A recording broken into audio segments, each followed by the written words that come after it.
Have you caught yourself thinking, I've already tried everything? Oh, you have you? You've lived in the Rwandan jungle with the silverback gorillas. You've eaten filet mignon 3 times a day for an entire year. You've called the White House and personally asked for a refund. No, you have not already tried everything. The thought, I've already tried everything, or its sneaky cousin, I've already tried that, will be very unhelpful to you on your journey to establish a career as a writer and a speaker. It's a limiting belief. It's a decision to think that one random sentence in your brain is the most true sentence that's swimming around in there, even though there are plenty of other viable options. Like, what's wrong with maybe that will work? Or I'm willing to try again. Or I'm the right person for the job. Because all of those sentences are in your head too, but you aren't listening to them. Nope,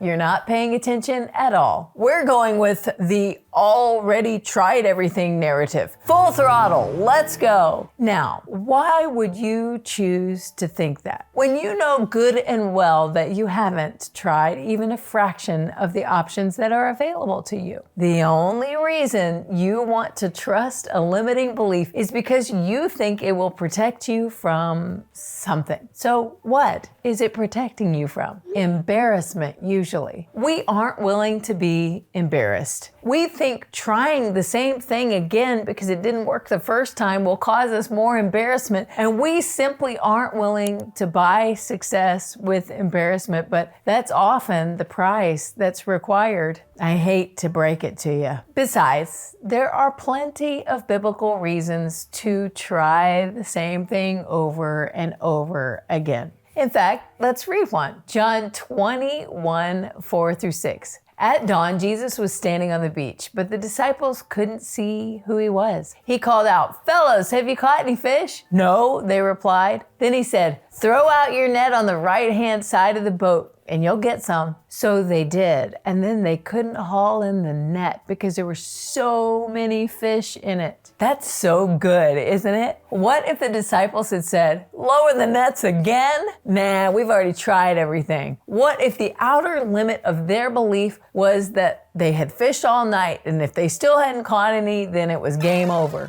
That's all they were gonna do. Well, then they would have missed the miraculous bounty that the Lord was wanting to give them. Psst, do you know why abundance is rare in the church these days? It's because most people stop when their effort runs out. But when your effort runs out, that's precisely when Jesus' effort takes over completely and miracles are released. Let's read 2 Kings 13:16-17 about a king who came to the prophet Elisha to ask for help in defeating his enemies. Elisha told him, "Put your hand on the bow." And Elisha laid his own hands on the king's hands. Then he commanded, "Open that eastern window." And he opened it. Then he said, "Shoot!" So he shot an arrow. Elisha proclaimed, "This is the Lord's arrow, an arrow of victory over Aram, for you will completely conquer the Arameans at Aphek." Then he said, "Now pick up the other arrows and strike them against the ground." So the king picked them up and struck the ground 3 times. But the man of God was angry with him. "You should have struck the ground 5 or 6 times, he exclaimed. "Then you would have beaten Aram until it was entirely destroyed. But now